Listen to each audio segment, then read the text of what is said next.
এখন স্যার আপনার ফ্যামিলিকে নিয়ে এসে আমি দাঁড়িয়ে আছি। আজ থেকে 20-30 বছর আগে যারা মুর্শিদাবাদ বেড়াতে এসেছিল তারা কিন্তু দেখেছিল এই কামানটা কিন্তু এখানে ছিল না। আমি বলছি বাবু দেখবে হাজিবে তো অল পেন্টিং ছবি আছে, কামানটা কিন্তু এখানে ছিল না। কামানটা ছিল স্যার ওই ডাব গাছটার ওখানটা, চারিদিকে ঘোর জঙ্গল, ঠিক তার মাঝখানে এক অশ্বত্থ গাছের বুকের সাথে জড়ানো অবস্থায় কামানটা জঙ্গলে পড়েছিল। সেন্ট্রাল গভর্নমেন্ট আমাদের এই জায়গাটুকু নিয়ে নেওয়ার পর ওই অশ্বত্থ গাছের বুক থেকে কেটে ক্রেনের সাহায্যে বর্তমান বেদির ওপর সেট করে রেখেছে।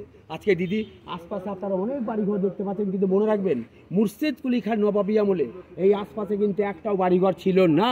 এই টোটাল এলাকাটা ছিল তার পার্সোনাল অস্ত্রাগার, এখানটা যুদ্ধের সাজ সরঞ্জাম রাখা থাকতো। আর এই যে কামান, এই কামানটার নাম হচ্ছে বাবু জাহান কোসা, আরবি নাম জাহান, কথার অর্থ জগৎ, কোসা অর্থাৎ জয়ী, জগৎজয়ী কামান বা তো। এটা কিন্তু দিদি তৈরি হয়েছিল 1637 খ্রিস্টাব্দে শাহজাহানের আমলে।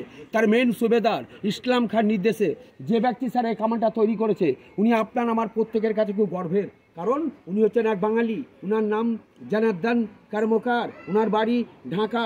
আর এই যে 7 টনের ঊর্ধ্বে ওজন, হয়তো দিদি আপনি আমাকে প্রশ্ন করতে গাইড ভাই এত ভারী কামান নিয়ে যেত নিয়ে আসতো কী করে?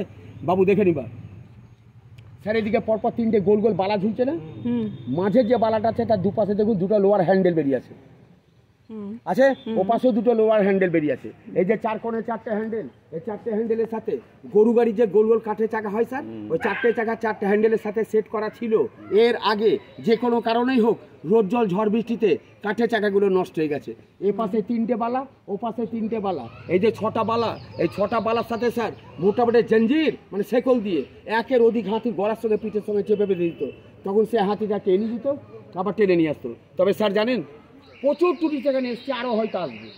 এই কামানটা সম্বন্ধে একটা মেন জিনিস জানার এবং দেখার জন্য টুরিস্ট এখানে আসে। সেটা কি? আপনি কি দেখতে এসছেন, কি জানতে এসছেন?